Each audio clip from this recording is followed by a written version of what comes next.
Assalamualaikum warahmatullahi taala wabarakatuh. Okey, ini video saya yang ke maybe 98. Dua lagi ya. Lepas ni akan mencapai 100 ya. Selepas ni kita ada program live bersama dengan rakan-rakan yang ada pengalaman di Jepun, Denmark dan UK bersama dengan guru-guru terbaik Malaysia ya untuk kita bincangkan pasal sedikit daripada situasi pendidikan negara. Okey, saya harap kita sama-sama dapat menyertai live tersebut. Okey, pagi ini saya nak menyentuh sikit satu perkataan yang maybe asing bagi sebahagian daripada mereka yang terlibat dengan pembenahan item. Okey, perkataan tu ialah apabila kita mula start daripada scratch membina item, selain daripada perkataan objectivity, di mana satu item tu mesti difahami dengan cara yang sama oleh semua responden. Tak boleh responden bila membaca dia faham kod A, responden ni faham kod B, responden lain pula faham kod C. Okey. Yang itu kalau berlaku memanglah akan out. Tapi sebelum daripada itu, okey, satu perkataan yang saya sebut ini adalah perkataan unidimensi.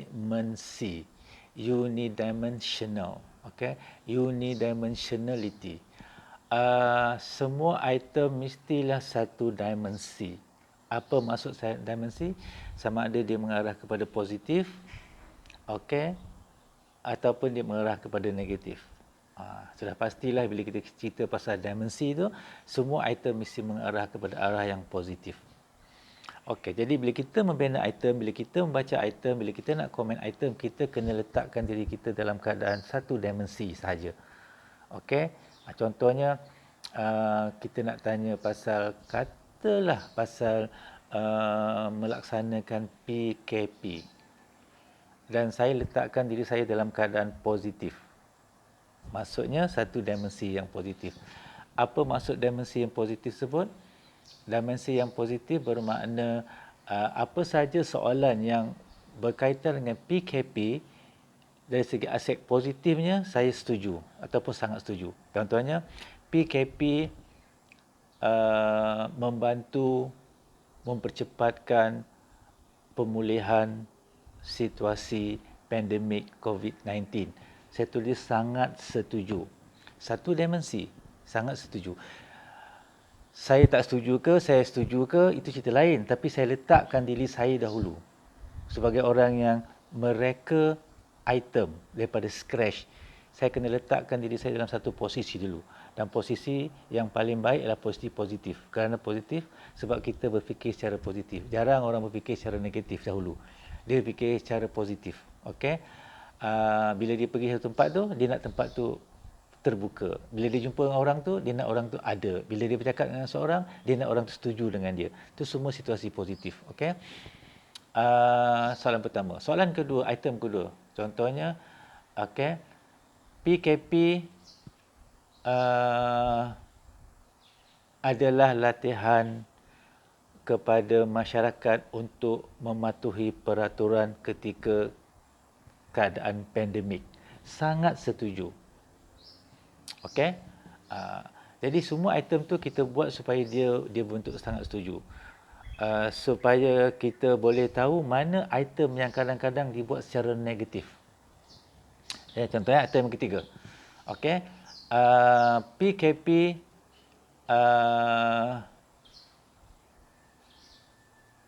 PKP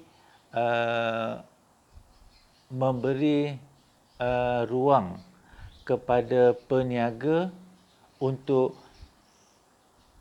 berehat daripada perniagaannya. PKP beri peluang kepada peniaga untuk kita kata apa? Untuk bercuti daripada perniagaannya. Okey? Jadi kalau saya bersetuju dengan PKP tadi, okey, kerana dia memberikan sesuatu yang positif kepada masyarakat, jadi bagaimana pula dengan item ini? Kalau saya bersetuju dengan PKP, maka saya juga bersetuju, okey, bahawa bahawa peniaga akan ada peluang untuk mereka bercuti atau berehat ketika kita beri KP. Jadi item ni bukanlah item yang negatif. Okey, walaupun kita bunyinya negatif tapi item yang positif. Bermakna saya bersetuju dan saya tak perlukan record. Item yang seterusnya. Okey, yang kita cuba fikirkan secara negatif ya, tetapi sebenarnya nak tahu dia negatif atau tidak, kita semak kepada dimensi yang kita bawa. Item yang seterusnya. PKP membantutkan persekolahan anak-anak. Okey, kalau saya setuju dengan PKP, PKP membantutkan persekolahan anak. Kalau setuju dengan PKP, maka saya kata tidak setuju dengan item itu. Sebab saya bersetuju dengan PKP. Jadi bila katakan PKP membantutkan persekolahan anak, saya tidak setuju. Okey, maka saya akan jawab 1. Sangat tidak setuju. Kalau kita gunakan slider 1 sampai 10, maybe saya jawab 2 ataupun 3 ataupun 1. Bukannya 9 atau 10 seperti yang 3 item tadi. Jadi item tu sebenarnya item yang negatif, yang patut di-record. Kalau kita tak record, dia akan mengganggu kita punya internal consistency.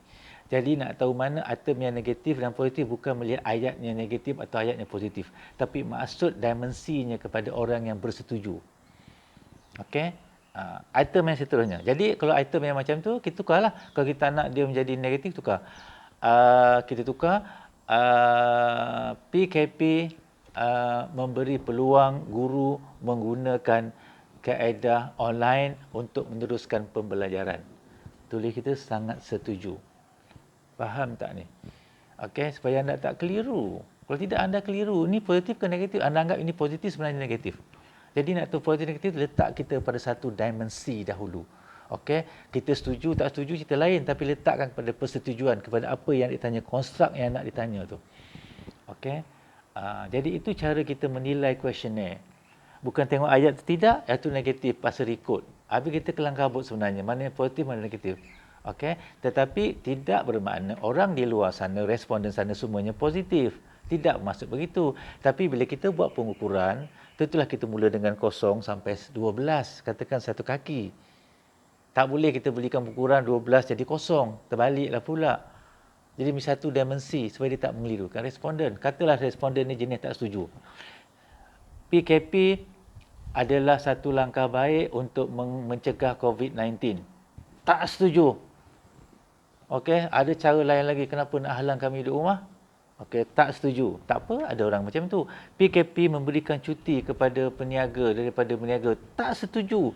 Mana boleh kita nak meniaga ataupun kita kesian kepada peniaga sebab sebab asalnya kenapa dia tak setuju, sebab dia dah tak setuju dengan PKP tersebut. Okey, PKP membantutkan pembelajaran anak-anak di sekolah. Sangat setuju. Nampak dia terbalik. Daripada 1 ke 5. Sangat setuju. PKP lah yang bantutkan anak-anak tu persekolahan anak-anak. Okey. So itulah cara kita. Okey. Jadi mana kita tahu item mana yang positif, item mana yang negatif. Kalau kita letakkan diri kita dalam keadaan setuju, item yang kita katakan membantutkan persekolahan tadi, kita tahu. Okey. Dia adalah item positif ataupun item negatif. Bukan kerana perkataan tidak ataupun perkataan yang menggambarkan positif, tapi sebenarnya dia membawa maksud negatif. Saya ulang semula ya. Kena faham betul-betul ni. Okey, kalau tidak awak confuse. Kena pula sampai 60 soalan, 70 soalan. Gila ke nak suruh responden jawab? Okey, tak apalah kalau kita letakkan duit RM50. Kan ni kita klik next, kita klik next. Lepas 15 minit ada next lagi. Ada kita pun tahu di mana penghujung dia. Give up. Okey, sebab itulah questionnaire ni kita nak capture orang punya dapatan. Dia perlu ringkas. Dia boleh menggambarkan. Contohnya kita nak tahu orang tu obesity ataupun tidak. Kita tengok berat dia dan tinggi dia. Tengok BMI dia. Dah dapat dia obes ataupun tidak. Tak payah nak tanyakan dia makan apa. Tak payah nak tanyakan dia bersenam ke tidak. Tak payah nak tanya. Kalau dia obes tu tentulah ada perkara lain yang berkaitan. Kenapa dia obes. Jadi jangan sampai kita membebankan mereka nak jawab macam-macam pula. Lepas tu ada yang suka buat saya tahu. Semua orang tahu walaupun ciput. Saya tahu pemerintah Malaysia. Saya tahu pemerintah Malaysia. Cuma saya tak diberikan peluang lagi untuk pemerintah Malaysia. Saya tahu buat itu, saya tahu buat ini. Yalah, tambah pula dalam bidang kita. Ditanya pula bidang kita. Okey, katalah saya seorang petani. Saya tahu itu, saya tahu ini. Memang saya petani. Saya tahulah apa saya buat. Banyak mana saya tahu tu persoalan lain. Jadi soalan tu jawab setuju, setuju, setuju, setuju, sangat setuju, setuju, sangat setuju, dan dia akan mengekalkan internal consistency tapi tidak mengukur sebenarnya apa yang nak diukur. Jadi talk hari ini mengenai unidimensi. Letakkan kita dulu sebagai developer kepada item itu pada satu posisi yang positif. Kau buatlah apa pun item dan kau tahu mana yang jawab setuju, setuju, setuju tu itu positif. Tapi tiba-tiba kita kata, aku kena jawab tak setuju lah sebab aku setuju dengan PKP. Jadi bila item tu begini, aku kena jawab tak setuju. Jadi item tu item negatif, tak ada masalah item negatif, asalkan jangan terlalu banyak, dan apabila kita dapat jawapan dia, kita kena recode. Okey, itu saja cara kita nak fikirkan. Jangan kita buat item, fikir buat item, fikir buat item, fikir buat item ya. Saya boleh saya sentiasa tak boleh. Tidak ada hidup manusia ni sentiasa. Sentiasa tu makna apa? Always. Saya sentiasa berfikir. Kan ada masanya kita tak fikir pun. Kita menung kan, fikiran kita kosong. So itu perkara-perkara yang sangat basic yang kadang-kadang kita langgar. Lepas tu yang paling best kita kata item tu dah establish. Okay, supervisor pun tak berani nak tukar. Ni dah establish ni. Ingat item tu apa? Item tu bukannya pembaris yang kita boleh tukar-tukar. Dia adalah satu alat psikometrik. Alat psikometrik ni akan sangat bergantung kepada konteks. Dan dia boleh ubah, tidak ada siapa yang larang. Boleh ubah, tak ada masalah. Adopt kan, dan kita boleh gugurkan dia tanpa sebarang masalah. Nak takut pasal apa? Kadang-kadang kita tengok item yang digunakan oleh pelajar yang lepas sampai 70. Kita boleh senang-senang tukarkan dia kepada katakan 40. Buang dulu item yang sebenarnya, bila kita jawab pun sama seperti ini. Kadang item sama je.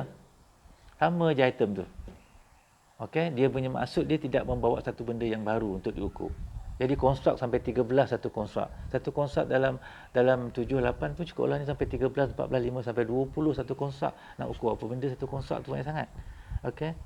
Akhirnya responden tidak menjawabnya. Jadi hari ingat unidimensi itu asas kalau kita membina item daripada scratch ataupun nak membaca, nak menilai suatu item itu baik ataupun tidak.